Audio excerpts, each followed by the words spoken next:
This is Bill Ryan from Project Camelot and Project Avalon, and the date is the 16th of February 2010, and this is a bit of an unusual video presentation here because I'm taking the step of making a video as an interpretation and as a commentary on an audio interview which we did with an important witness who came and reported his story to Project Camelot a little while ago, about a couple of weeks ago.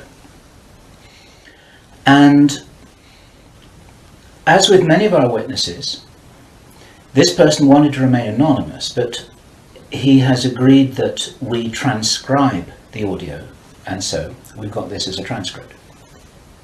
And this is going to be released at the same time as the video because it's important to be able to read the transcript at the same time as you're considering what I'm saying about it here. And as we come into this story, you're going to understand exactly why it's important to get all the information, to hold it all into a very fine balance.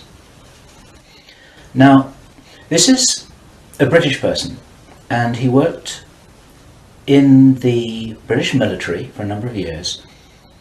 And after he retired from the military, he worked in the City of London, in a fairly senior position, in a respected position in the City of London. And for those people watching this video who don't know about the City of London, the City of London is it's like an enclave. It's like a financial enclave in the heart of London itself. Some people consider it almost a little bit like the Vatican. It's very old, it's very ancient.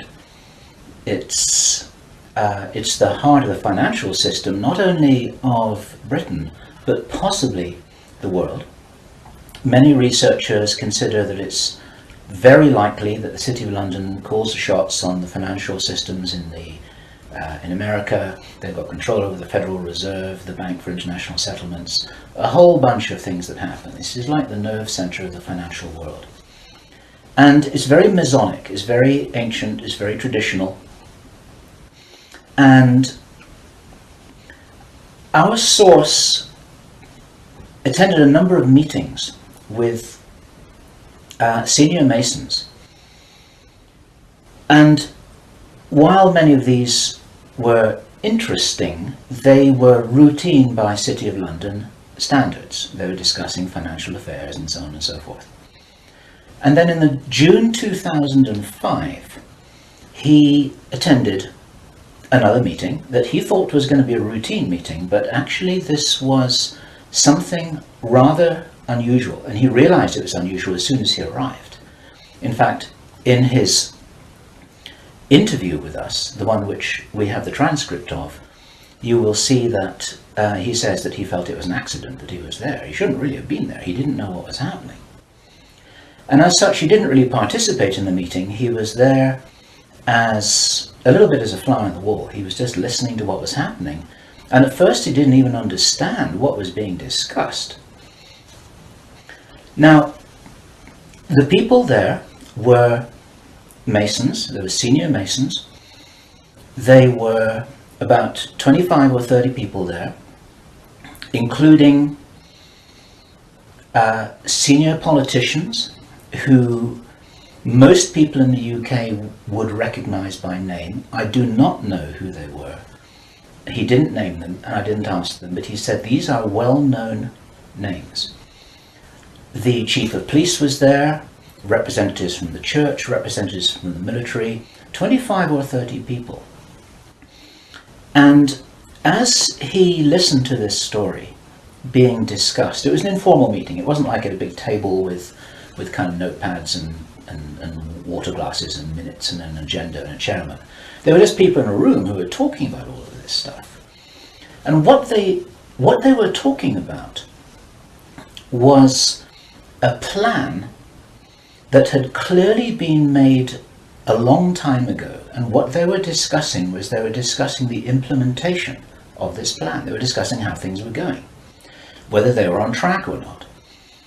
And what for example, to give a flavor of this, they were discussing between them some of the problems that they had in the implementation of their plan. And as this little presentation continues here, you will realize what the plan was, and I'm going to be revealing this in very much the same way as it was revealed to our witness and as he revealed it to me, bit by bit, step by step. The first thing that he heard was they were talking about the fact that Israel didn't look as if it was getting prepared to attack Iran anytime soon. This was a problem. Even back in June 2005, they were apparently concerned that what it was that was planned on some kind of a timeline wasn't rolling out according to schedule, and this was an issue for them. So that attracted his attention very quickly, because he'd never been in a meeting when this kind of thing was discussed. Then they were talking about China and how powerful China was getting, both militarily and financially, very quickly, and that the Japanese weren't doing what they were supposed to do, which was to interfere in some way with the Chinese financial system. They weren't doing that, and this was another problem because China was getting too strong too quickly.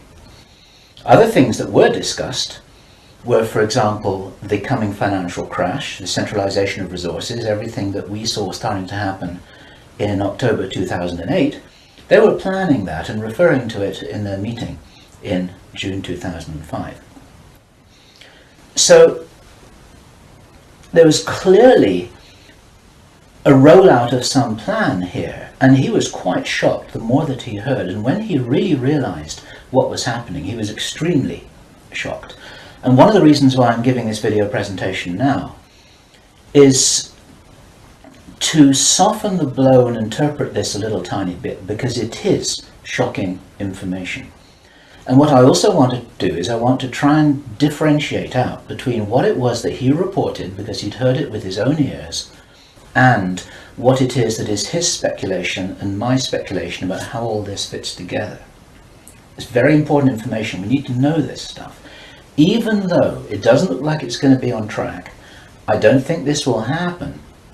I think that there are a bunch of crazy people there who are extremely determined to do something, and they were in a hurry, and this is important to understand. They were in a rush to try and roll out this sequence of events. Now, what he described is what the sequence of events was.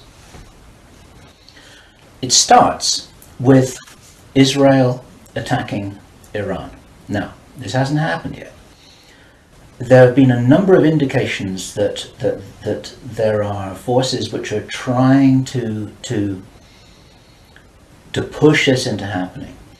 You've only got to follow the news for the last 2 years to realize that the public is being prepared for a justification for this kind of thing. Iran is being set up as being the bad guys that deserve something to happen to them, and so on and so forth.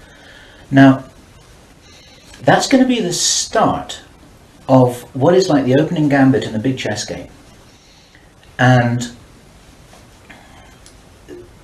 the plan is to provoke Iran or China to retaliate. And our guy, our source, who is a military man, is privately as convinced as he can be, although this has never been made public and this is not publicly known, that Iran does have nuclear weapons. He believes that they have been provided by China behind the scenes. And all of this is intended because it's all right with these controlling forces that Iran has nuclear weapons, because they want them to be used. The plan is for either Iran or for China to retaliate after Iran is struck with a nuclear weapon. At that point, there will be a limited nuclear exchange in the Middle East, followed by a ceasefire. He heard this being planned in this meeting. This is being choreographed. It's like the script for a movie. This is exactly what's intended to happen. And during this time, the other thing that's being set up for this, and many people watching this will be aware that this is being set up in the background. We've had a lot of information about this from a number of good researchers from many countries who are reporting this on the internet, that things are being set up in many of the Western countries for there to be heavy controls over populations, martial law, increased powers on security forces who are not just the army or the police, but in Britain, for example, our source said that he absolutely knew personally for a fact, that a very large number of private security people, their powers were being increased to give them the ability to arrest people, the ability to detain, the ability to handle riots in streets. And here we're talking about just regular people working in private security, people who give the parking tickets on the streets. Their powers are being increased in the same way. And last year we heard President Obama talking about how he wanted to have a sort of national guard at home in America ready to handle this kind of thing. There are a lot of indicators that this is being set up. And in this rollout of this crazy scenario where it is intended that there will be a limited nuclear exchange in the Middle East, the idea is that as the world looks upon this with horror, then they will demand from their governments that there are heavy controls over travel, over communication, over people who meet, over people who protest in the streets. They want to make sure that they don't have crazy bombers on airplanes, crazy bombers in the shopping malls. They want to make sure, and because people will be driven into fear by this, they'll request and demand and insist on heavy controls from their governments, which will be justified. And this is where you're going to kind of get the martial law situation in all the Western countries.